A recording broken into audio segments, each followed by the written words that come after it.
I'm just tired of our league. That line from Sophie Cunningham's exit interview wasn't frustration. It was a warning shot at Cathy Engelbert. Cunningham accused leadership of being clueless about basketball fundamentals while players carry all the risks. Add that to Nafisa Collier's worst leadership in the world rant, and you've got a player mutiny brewing.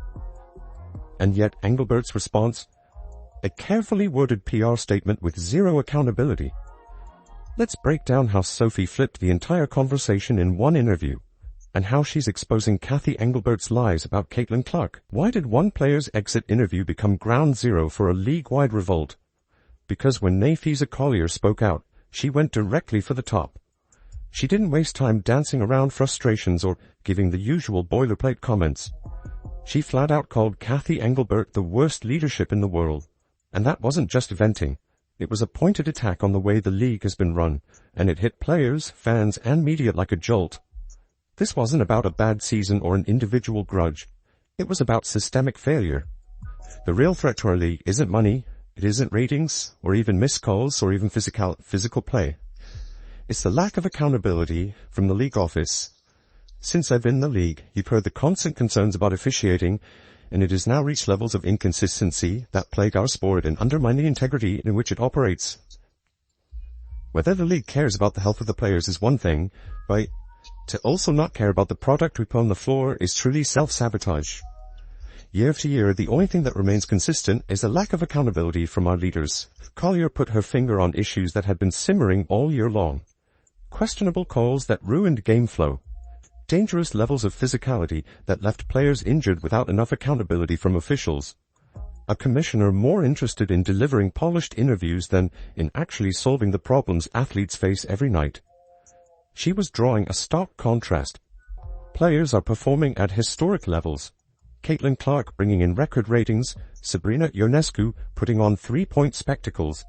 Yet the leadership guiding the league doesn't seem to have a roadmap to protect or grow it. But what's truly unsustainable is keeping a good product on the floor while allowing officials to lose control of games. Fans see it every night. Coaches, both winning and losing, point it out every night in pre-game and post-game media. Yet leadership just issues fines and looks the other way. They ignore the issues that everyone inside the game is begging to be fixed. That is negligence. Fans recognized right away this wasn't just another soundbite from a frustrated star after a tough season. Social media blew up, with reporters and commentators treating Collier's blast as a turning point. People were saying this was the moment players finally stopped keeping their frustrations behind closed doors. Collier had said what others were too cautious to, that the WNBA doesn't just have a bad night of officiating here and there, it has a leadership crisis at the top. I sat across from Cathy and asked how she planned to address the officiating issues in our league. Her response was, well, only the losers complain about the refs. I also asked how she planned to fix the fact that players like Caitlin, Angel, and Paige, who are clearly driving massive revenue for the league, are making so little for their first 4 years. Her response was, Caitlin should be grateful she makes $60 million off the court, because without the platform that the WNBA gives her, she wouldn't make anything. And in that same conversation, she told me, players should be on their knees thanking their lucky stars for the media rights deal that I got them. And Engelbert's response? A generic, well-mannered PR statement. She praised the players' effort, spoke about how hard everyone is working, and ended without addressing a single one of Collier's concerns. No recognition of officiating disasters, no acknowledgement of mounting injuries, and nothing about the disconnect between player performance and league vision. To fans, that silence was louder than her words. The timing also couldn't have been worse for Engelbert. With the 2026 CBA negotiations on the horizon, Collier brought the lockout threat into focus. If leadership doesn't change, players might simply refuse to take the floor. That's not a subplot anymore. That's the potential future of the league. Other players began lining up behind Collier, either directly or through veiled posts, hinting at the same frustrations. The message was spreading. This wasn't personal beef, it was a structural crisis. Collier stripped away the illusion that everything was fine, and suddenly the cracks in the foundation were right in front of everyone. But if Collier lit the match, Sophie Cunningham dumped gasoline on it. We're competing at the highest level and it's like a battlefield out there, when we're graying on the court because of how awful the officials are. Like that's saying something. Like, listen to us, we're not gonna come for your heads, but I think there is, room for improvement to change the criteria when the whole league is asking for it. But when the leadership isn't doing anything about it, why? Why? And so I think there's this frustration when the league's most powerful voices call you tone deaf. Who's really in control? That's the question everyone asked after Cathy Engelbert tried to calm the storm with her official response. On the surface, it sounded respectful. She thanked players for their passion, stressed how much progress the league has made, and promised continued growth. But when you looked closer, the statement was missing everything that mattered. No mention of officiating meltdowns, nothing on how Caitlin Clark had been treated, and not a word about the bigger governance failures that Collier and others raised. It read like a press release designed to look polished rather than an answer to the problems players live with every night. Fans and reporters saw it right away. Instead of reassurance, it came off like stalling. You don't dismiss urgent player concerns with corporate language and expect people to move on. The response poured fuel on the fire because it confirmed exactly what Collier accused her of in the first place: a lack of real leadership. What players wanted was dialogue. What they got was spin. Sports media wasted no time. Stephen A. Smith didn't just criticize Engelbert, he tore into her handling of the situation. He called her response weak and said straight out that her job should be on the line. Scott Van Pelt hammered the same point later on, pointing to years of frustration and saying leadership has failed to meet the moment. These aren't fringe commentators. These are two of the most respected voices in American sports television, and both openly questioned whether Engelbert can lead the WNBA forward. It didn't stop at the media either. Players across the league echoed Collier in their own ways, adding weight to the revolt. Asia Wilson, the current league MVP, spoke about how players aren't being heard. Lisa Leslie, one of the most iconic figures in WNBA history, called out the leadership gaffe as well, signaling this wasn't about one or two frustrated stars. It was a league-wide movement. The chorus of support made it clear. Collier wasn't isolated. She was speaking for an entire generation. Instead of bridging the gap, Engelbert widened it further. Coaches like Cheryl Reeve and Becky Hammon kept getting fined for voicing their frustrations about officiating, a punishment that felt less like discipline and more like suppression. Punishing criticism didn't silence anyone. It validated the claims of tone-deaf leadership. Momentum shifted quickly. Quiet grumbling turned into a chorus demanding accountability, and the credibility of Engelbert's office was crumbling fast. That's when Sophie Cunningham decided enough was enough, and she dropped her own explosive critique. Most exit interviews stay safe. A few words about the season, some polite thanks, and everyone moves on. Sophie Cunningham decided she wasn't going to play that game. She looked into the cameras, sighed, and said what so many players have been holding in: "I'm just tired of our league." It wasn't just frustration after a tough year. It was a message directly aimed at Cathy Engelbert and the people running the WNBA. Sophie wasn't sugarcoating anything. She was ready to torch the whole idea that leadership has a clue about what players actually deal with on the court. Her first point cut straight to the heart of it: basketball knowledge. According to Sophie, the people making decisions at the top don't actually understand the game at the level players demand. They sit courtside and smile for cameras, but they don't know what it feels like to get blindsided by a hard screen with no foul call, or to play through bumps and hacks that the officials let go because inconsistent refereeing has become normal. Sophie made it clear. Players are risking their bodies night after night, and the league's leadership is treating it like background noise. For her, that disconnect made the product harder to respect and harder for fans to truly enjoy. And she didn't stop there. Sophie went after the officiating with a bluntness you almost never hear in these settings. Calling the game not fun to watch, she laid out the truth that everyone in Fever Nation had been thinking. Games slowed with endless missed calls, dangerous plays went unchecked, and the league kept pretending nothing was wrong. When you've got one of your own players saying the basketball itself isn't entertaining under current conditions, that's not a minor critique, it's an indictment. For Sophie, sloppy officiating wasn't just a nuisance, it was part of a bigger culture of neglect inside the WNBA office. They're like, people are in position to change that, but they don't know basketball. Like, yeah, you've been around the game, but you haven't played. And maybe that's on us players that after we're done, maybe we try to move into those positions so we can make the next generation better, so we can improve the game even when we're done. I don't know what that looks like, but I know that definitely needs to change. I think there's so much else, especially when it comes to the CBA, that our leadership on that side is just very poor. She tied that neglect to the rash of injuries that piled up around the league. If officiating allows reckless physicality, players break down. That's not bad luck. That's the result of leadership refusing to step in and make changes.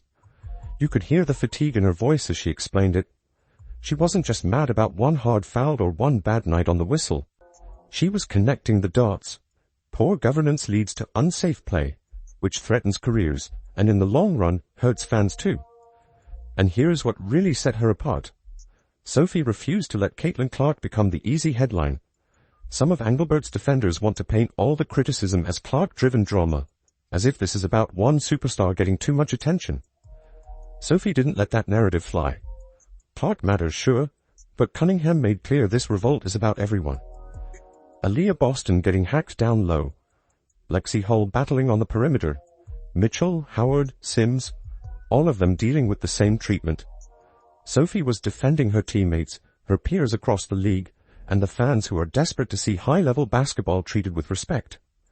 Not really a fan of our leadership in the W. I just think they're failing us, as a league, and, definitely failing us as players. Everything that Lisa said, we all feel that way, and we're all gonna back her, and I think it's pretty strong coming from her. I think a lot of us have been saying that, but when it comes from someone to that caliber of a player, that we're being serious. And so, my comment on that, I think it's pretty shameful that she always makes it about her, Cathy, when it should have nothing to do with her. She exposed Engelbert's public spin along the way. Sophie made fans revisit the commissioner's favorite talking points and showed how flimsy they were. Engelbert had claimed Caitlin Clark's explosion was tied to the league's efforts, but Sophie stood on stage and made it clear that was nonsense. Clark secured nearly all of her major endorsements before she even set foot in the WNBA. Nike, State Farm, Gatorade, Wilson, all lined up before she joined the WNBA. That wasn't Engelbert's doing, and fans know it. And when Engelbert tried to claim credit for the league's new media deal, Sophie and others reminded everyone that deal was brokered by Adam Silver and the NBA, not the commissioner pretending she secured it herself. Then came the line that made even die-hard fans sit up. We aren't going to play until they give us what we deserve. That's not the kind of statement you drop casually. Sophie was putting a lockout on the table. Not out of greed or impatience, but out of a desperate push for simple fairness and safety. She made clear that if leadership won't deliver, players won't sacrifice their careers in silence. And Fever fans felt it. Social media lit up with people praising her for defending Clark, Boston, Hull, Mitchell, and everyone who has carried the team through a season that became more about league politics than basketball. Sophie became a voice for fans who felt ignored by leadership. In her words, people heard honesty, accountability, and a boldness that has been missing at the top for years. She turned Collier's fire into a full-scale rebellion grounded in on-court reality. Sophie's exit interview didn't fade after 24 hours like so many others. It became the climax of the revolt. Where Collier sparked outrage, Sophie supplied the urgency and the demands. Which leaves the biggest question hanging over the WNBA now. How does it rebuild trust before the greatest growth window in its history? When players are openly telling the commissioner to step down, and the biggest voices in sports media agree, you have to ask, how much longer can Cathy Engelbert survive? The Collier-Cunningham revolt cracked open a door that Engelbert hasn't been able to close. Every press statement she's delivered since has only reminded people that she's lost the locker room, she's lost the fans, and now she's losing the mainstream sports audience too. The bigger problem for Engelbert is that the revolt isn't just about media heat. The NBA itself looms over the entire WNBA structure. The league leans on NBA money, infrastructure, and ownership influence to keep pushing forward. Adam Silver has been heavily involved in securing deals, and insiders say Engelbert hasn't exactly been the relationship builder her role demands. When you're supposed to unify 16 franchises, top players, and corporate sponsors, but people inside the league office say you haven't connected, that's fatal at this level. And the timing couldn't be worse. The 2026 CBA negotiations are already framing Engelbert as a liability. Nafisa Collier said players were basically offered nothing in early talks. Sophie Cunningham went further, warning that, "We aren't going to play until they give us what we deserve." That means players are threatening a lockout during the league's biggest growth period ever. How do you negotiate with athletes who don't trust you? You don't. Every day she stays in power digs the league further into a hole players refuse to climb out of. Meanwhile, the business numbers only expose the divide. The league just landed an 11-year, $2.2 billion media deal. Team valuations are skyrocketing, yet players still get told about sustainability as the reason their pay and protections lag behind. That contradiction is why Collier and Cunningham's words hit so hard. It's not about resources, it's about leadership. Put all of it together, the player revolt, the media backlash, looming labor battles, and NBA pressure, and the outcome looks obvious. Engelbert's days are numbered. Which raises the bigger question, what kind of leadership takes over, and can it rescue the WNBA's once-in-a-generation opportunity? The Fever Core isn't just building a roster, they're forcing the league to face its biggest problem. Caitlin Clark, Aaliyah Boston, Kelsey Mitchell, Sophie Cunningham, and Lexi Hull have become the loudest reminder that players, not management, are driving growth. Fans aren't tuning in for executives, they're here for the talent. If Engelbert keeps ignoring them, she risks wasting the most exciting era the WNBA has ever had. The future should be about safety, fairness, and actual basketball vision. Fans stand with Sophie, Clark, and this Fever group, demanding new leadership that finally puts players first. Do you stand with Sophie? Let us know down in the comments below.